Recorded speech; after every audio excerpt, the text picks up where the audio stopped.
the experiences there, and then just kind of work with us in LA, and then just kind of talk about some perhaps touching upon how you get your distinctive sound, and then we get some questions gathered by the students here in Bethel. Okay. Um, well, I went to Berklee College of Music in Boston, and from there I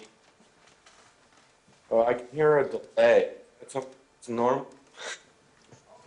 Who's the audio engineer?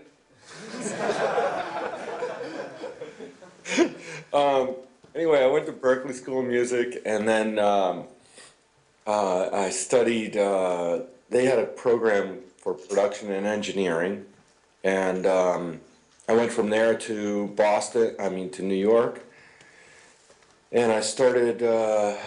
I started as a general assistant at a place called Sigma Sound Studios, and I am sorry, I'm working as well, trying to get this camera thing to work here. Does anybody know, is there some simple button to click to get the camera to go on? Does somebody have that knowledge? They can. On the top right of your screen, where you kind of press the phone to dial, just to the left, there's like a camera on. There isn't, as a matter of fact. There's just a little. Well, let's see. Does that mute me or something? Oh no, that's a dial pad just came up. Let's see. And I know I've done this because I've done it before. Um, um, what other things should I? There was like five buttons on the top right, and one of them's like pause, one of them's like a telephone, and then I think we just clicked on one that looks vaguely like a camera. Okay. Okay. Ah.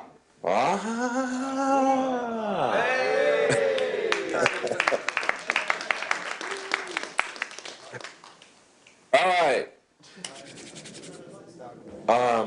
Yeah, I'm brewing coffee, so I'm going to stand up at some point and I'll just scream so you guys can hear me at that point.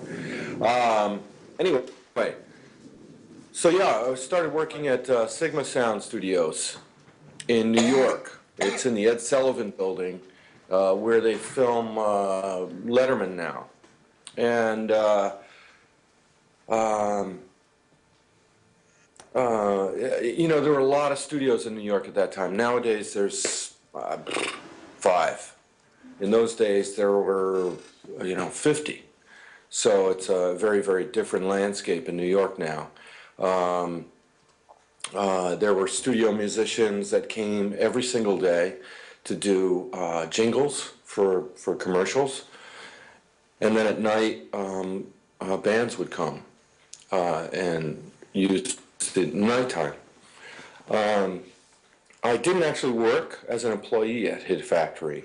What I did was, as soon as I went independent, I thought, and I had one client, and I thought the smartest thing I could do is to get in with all the studio managers in town. So I convinced my clients every 3 months. Oh, this studio sucks. We need to go somewhere else. And they knew that I was kidding, but we would go to a different place. So we went from Hit Factory to a place called Skyline Studios, to Right Track Studios, to God, there used to be a record plant in New York City at the time as well. And there used to be a place in New York City called Possible 20, was a bar. And if you went in there anytime, day or night, there would be musicians and people from the recording community. And the name comes from,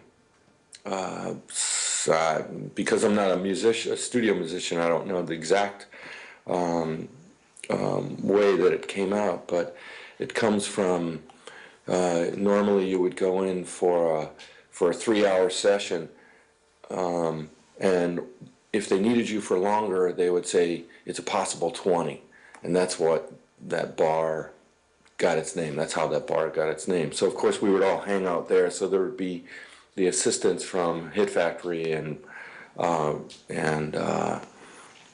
Power Station at the time, which is now Avatar, and another place called Media Sound. It was just all great studios all around each other, and you know, we would all wait to see somebody like Bob Clearmountain or Neil Dorsman come in, and they never did, of course, because they were working. Anyway, I don't know if any of this is making sense to you. It might be too far removed, but essentially what I'm trying to say is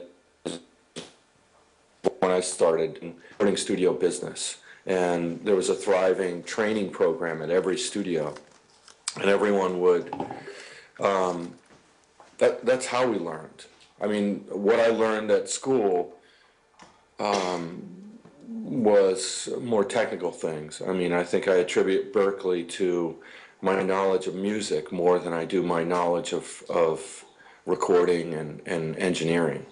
I learned recording and engineering as a professional, as an assistant, not as a student.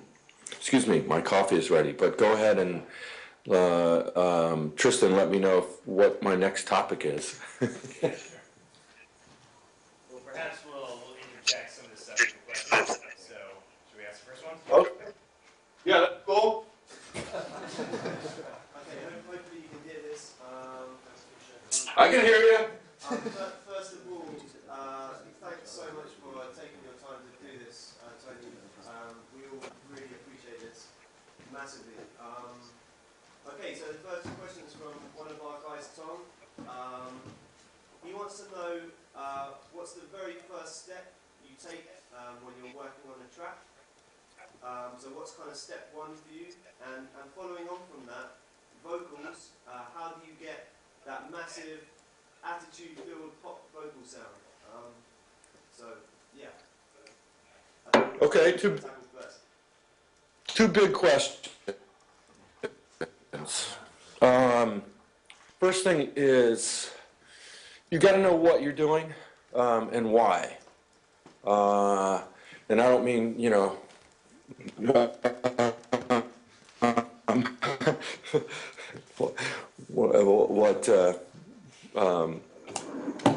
know, what you're doing on this earth. It's what's the purpose? Who's the audience? Those are the questions that need to be answered. What does this song want to be? Those questions all have to be answered before you can really start doing anything. And so I basically just listen to the tracks. I listen to the song. I listen to the rough mix. I listen to the vocal by itself. I try to find particular things in the track that give me, you know, indication of who my audience is. And it goes beyond just genre, because the genre is obvious usually. The band, you know, just who they are or how they dress or, you know, that sort of thing will tell you, you know, what the genre is, but specifically who the audience is. That's actually something you have to figure out from the characters in the play, in the band. So I listen and I focus and I try to figure out what this song wants to be. You know, who the audience is very important.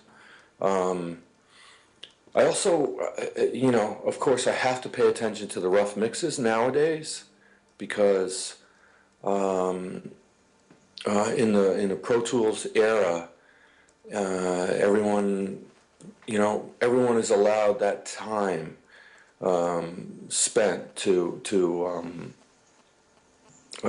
their mix and to come up with their version of what it should sound like. And I have to pay